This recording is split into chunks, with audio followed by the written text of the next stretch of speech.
Hi guys, welcome back to my channel. Today I'm going to be filming ranking book icks in books that most people don't like. I'm going to be ranking them. Now this one, I was going to make my own one. I was going to ask my Instagram, which is at @libraryofeden. If you were wondering, if you want to follow over there, I ask questions for YouTube videos like this. Maybe I'll do one of these videos in the future and ask on there for your guys' book ick. For this one, I wanted to film it today, and so I didn't really have time to ask on my Instagram.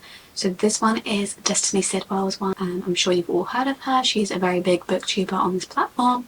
I've just used her templates and the ones that people have sent into her. Full credit for the video idea and credit for the template goes out to her, and I'll obviously link her video in the description, but I'm sure you guys have all already seen it. That's where I got this from. I did not make this. It is not mine. This video idea is not mine. This one is half covered. Do I have a book with a half cover? Because I don't really know how to explain it. This one's like a review, and it's got a review down the side here, and so the cover doesn't actually reach the full way across the front of the book. I think looks wise, I don't really care, but then I also don't know why they couldn't just make the cover full and then put like a pink strip on the actual cover. I guess because then this is the page that has all the reviews on, so it's like making me look towards that page. But yeah, it seems a bit unnecessary to me, and it's a bit ugly when like it's on display and this bit's like up like this and it's not flat, and then when you're reading it I guess it's a little bit uncomfortable, but I don't really find that much wrong with it, so I'm gonna put not that bad. I don't really mind. When he calls her the B word, why would you do this? I don't know a situation where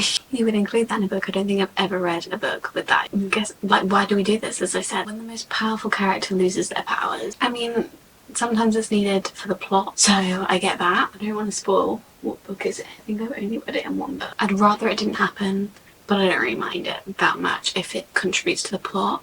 But then sometimes it doesn't really contribute to the plot. You just know that they're probably going to get it back. Too many pop culture references. It just ages the book quite a lot. Like I like a Taylor Swift reference, although I think that's becoming kind of cringy now because so many people are doing Taylor Swift references, and it's like, where were you all when Taylor Swift wasn't doing like her Eras tour and wasn't like everywhere? Obviously she's always been very famous, but wasn't like everywhere. So many books are coming out with Taylor Swift songs as their titles and everything, and then when you're just reading a book and it like mentions like TikTok, I mean, it's not the worst thing in the world. I don't really like it. Starting a book and one of the main characters already has a significant other, you know that they're gonna break up, so there's not much point, but it does sometimes add to the plot, so I'm gonna go not that bad. Unless they're like the actual couple of the book and they're already together, then that happens and you deserve each other, and that's like one of my favourite books. When someone says you're mine, ACTA is the only exception. It's bad when they say it and then the other person doesn't say it back. When it's said both ways, so I'm gonna go with not that bad because it depends in what context. Sometimes it is cringy, sometimes it's not. In ACTA, it's not. The brother's trope. Do you know what that is? Oh, when like the summer I turned pretty, when she goes with both the brothers. If it's that, no. It makes me so grossed out. And I do enjoy the series, I think it's fun, but it's weird. It's really weird. I wish they would have made them not related. The guy's rude to the girl throughout the whole book and then blames it on trauma. I like a grumpy sunshine, but I don't like a grumpy sunshine where the guy's actually just rude to everyone that he meets. Why do we do this? You can give him like grumpy vibes like Gus from Beach Read, but you don't need to make him a bully. Saying OMG today, really say that out loud after obviously saying it out loud. That has never happened in real life. That has literally never happened in real life. I mean, let me know if that's happened to you, but I don't think that happens in real life. So I'm gonna go with, why do we do this? In romance, the guy in his POV talks so much about the woman's body. Yeah, it's like, do you actually think about anything else about her, or just that? The author mentioned social media. This is what I'm talking about when TikTok is mentioned. When Instagram is mentioned, fine. Twitter, iffy, but when TikTok is mentioned, don't do that, please. Talk of past exes. When a woman does it, it's fine. When a man does it, it's not. I have double standards. With a woman, we're usually in her point of view, so it's not like to the man, but when the man says it, it's usually to the woman, and that's how you find out. I don't really want to know about that. Depends on the context, because sometimes, like, if X does something that formed something about this person, then obviously you speak about it. I don't really like think either way about it. I think if we're just talking constantly about the ex, I'm like, okay, shut up about your ex. But if it's just like mentioning it because it is something that needs to be said, then yeah, not that bad. We haven't found one that I like yet. Cringe pet names. Well, I don't know what the worst one I've ever read is. I don't know if I've ever read like a really bad one. I don't know. You guys will have to let me know the worst pet names that you've read in books, and I'll see if I've read that book. I just can't think of one right now. Kind of bad. I'll go with kind of bad. It's not gonna like ruin a book for me most of the time, but like it is gonna take me out of the book every time they say it. Water damage. I don't mind a bit of water damage. Do I have a hook that needs water damage? Oh, it's underneath all that. I'm not getting that. I think that's the only book I have is water damage. But I just kind of like how like crispy it makes the pages and how it makes the pages feel. Like, it annoys me when it happens, don't get me wrong. I don't think that book's even water damaged. I think it's tea damaged. It actually like feels quite nice. I saw on TikTok the other day, there's this guy who has a channel page where he tests the dehydration of books. So he'll submerge a book in water, wait for it to dry, and then rank how it dries, and I find them really satisfying. I wouldn't say I like it, like I wouldn't say I want my books to be water damaged, but I would say it's not that bad. Weird time jumps with no context on what happened during that time, because then you have to like use your imagination. It's like you're supposed to be writing the story. I like to use my imagination to picture what you're saying to me, but I hate open endings because I'm like, well, now I'm gonna have to use my imagination.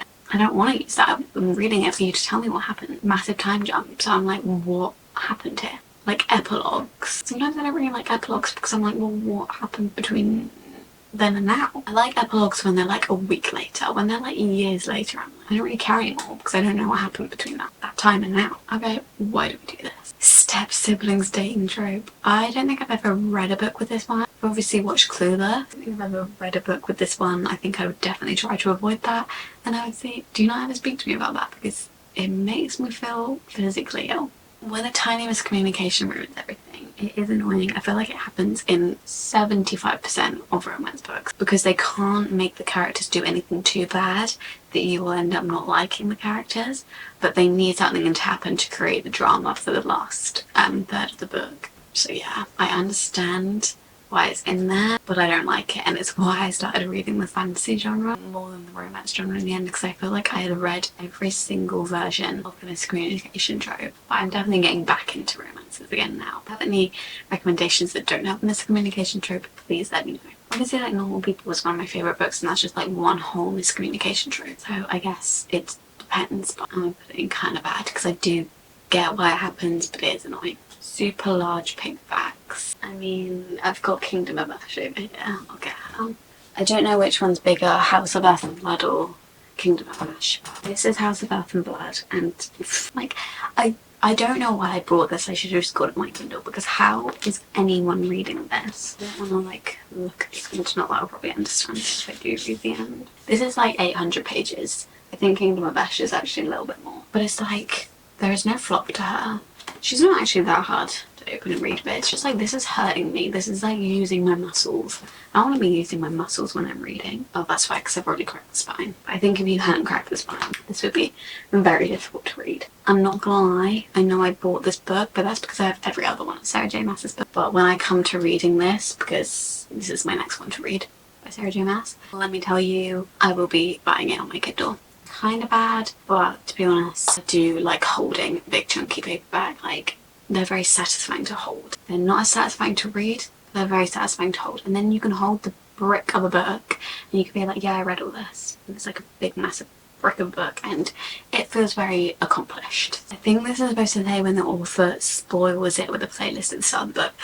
I don't think I've read a book with a playlist in the start, except It's Better Than the Movies have a playlist, and then Love Redesigned, I think. I usually skip past them just in case they do spoil something. I think it's stupid if they do spoil something, and I usually just go on my Spotify and I find a playlist on there. But even then, when you go on your Spotify and you find a playlist on Spotify for the book, it does start playing songs that kind of hint what the conflict is going to be. So it does kind of spoil it. But to be honest, I don't mind too much. I feel like spoilers in a romance book isn't, like, I feel like if you get a romance book spoiled, you're probably still going to read it. Whereas if you get a fantasy book spoiled, that's a bit worse because it's a bit more of a twist, or like a thriller book spoiled because that's a bit more of a twist. And if it's a romance book, then I don't really mind. If it's a fantasy, then yeah, that's annoying. I've never read a fantasy with a playlist in. I'd go kind of bad. Bad outfits. I can't remember what book it was the other day. I can't remember what book it was, but I read a book and her outfit was just like I felt like I was reading Wattpad again, like a Wattpad fanfiction. Like bright coloured leggings, scrunchies and all that, and like, if you like that outfit is fine, but when I read an outfit I could never imagine myself wearing in a book, it does take me out of it a little bit. I'll go kind of bad. It's not going to completely ruin a book for me, I'll just like change what it says in my head. Small font, it does hurt my eyes. I think I do need glasses, to be honest. That's probably a me problem. If it has a really small font, when I see it in a shop and I open it and it's got a really small font, sometimes it will just be like, yeah, I'm gonna get that on my Kindle. But it's not the end of the world. Matte cover. The Night Circus has a matte cover, but doesn't Reckless have a matte cover? And I really like the Reckless one. Some of them really show fingerprints, which is annoying. The Reckless one, I think it is a matte cover, but it doesn't really show fingerprints. I think it kind of depends, but I don't think it's that bad. Actually, I think I'm gonna go with I like it. I like matte covers. I think they look quite classy and not as cheap as shiny covers. The thing I hate is shiny covers. Legendary and Finale from the Caraval series, they have like really shiny covers, and I don't. Let me get them for an example. This is Reckless. It's a matte cover, but I think that looks really nice, and I don't think this one shows fingerprints. And then this is Finale, and it's got like a shiny like plastic cover, and then on the side of Finale you can see where the like plastic cover is like folded up when they've put it over, so it makes it even worse. I would much rather have a cover like this. I'm just destroying my bookshelves over here. I'm just taking every single book off them. Constantly using the same phrase over and over again. Sarah J Maas, please stop using vulgar gesture. Although I don't understand how people don't know what she means by vulgar gesture. Like, she clearly just means like a middle finger, but it is in every other page. And also when she talks about bowel movements, like my bowels, like I can't even remember what it is. Yeah, whenever I notice the same phrase, even like 2 times in a book, I'm like, you've used that phrase before. You really love that phrase. I always notice it. There is not a time where I don't notice it, and it does kind of take me out. So I'm gonna put it in kind of bad, but at the same time, I don't really care that much. When people lick their fingers to turn the page, this just reminds me of people like reading a newspaper. I don't really care. You do you. I don't personally do it, but if you want to do it, I'm sure you look very sophisticated. When a book in a series has different coloured pages than the rest of the series, it depends, because Reckless and let me go get them.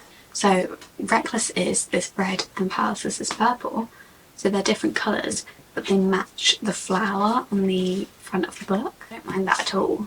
They're cute because they match the flowers on the front of the book. If they had no rhyme or reason for making them different colours, then that might annoy me, but I don't really mind at all. Long chapters. I was reading on my Kindle last night, and Love Theoretically by Ali Hazelwood, or no, The Love Hypothesis. I went to the next chapter last night and I was about to go to sleep, and I was like, maybe I'll read one more chapter. 39 minutes. 39 minutes for a chapter.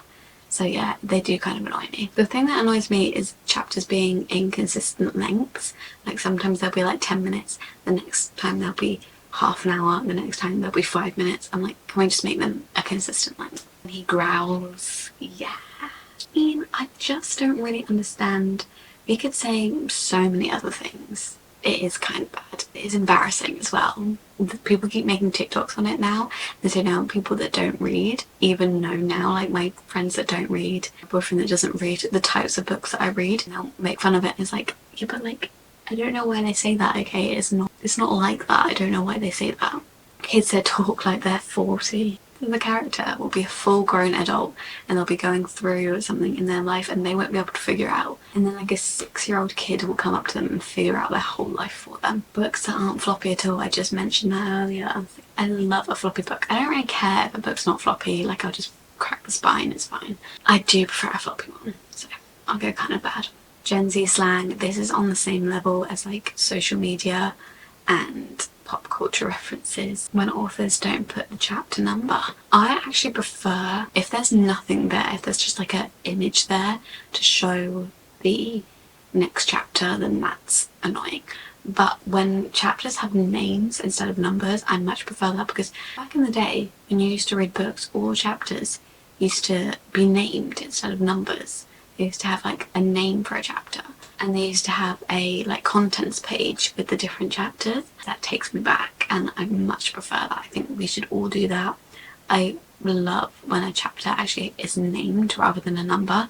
If there's just nothing there, it's like an image or like a dot or something, or just like literally just goes on to the next page, it's just blank to show the next chapter, then that's annoying. So we'll go kind of bad, but it depends. We've got pregnancy trope. Now I've read like 2 books with this, and I've read one book where like the main point of the book was that, and then I've read another where it just randomly happens, and when it randomly happens it's like, why have we done that? When it's the point of the book, I don't really mind, and I think that it's nice that it covers that subject, because there's a lot of people that go through that sort of thing when they're on their own and they're trying to manage that on their own. And I think it's nice to have a book that covers that sort of thing that people can read and realise that everything's going to work out. When it's just randomly thrown in there, it's like, what? So I'm going to go with not that bad, but it depends. People on the cover. This one depends, because if it's real life people, I won't buy that book. It will be going straight on my Kindle. I will not be displaying that book. When it's cartoon people, it's a little bit better. Still, I don't really like it unless their backs are facing.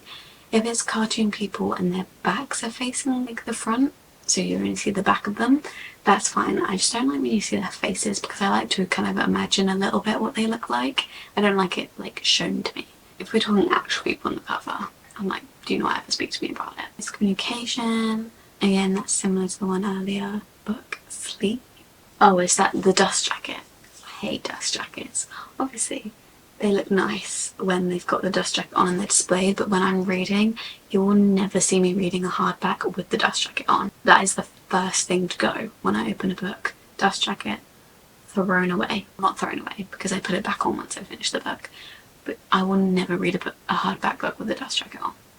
Well, I understand why we do it, and obviously I'm not going to say like don't speak to me about them, because they're fine when they're on display, but they're kind of bad when you're trying to read. And that is the end of my tier ranking of Book Icks. Here is my finished ranking of them all if you want to have a look at them.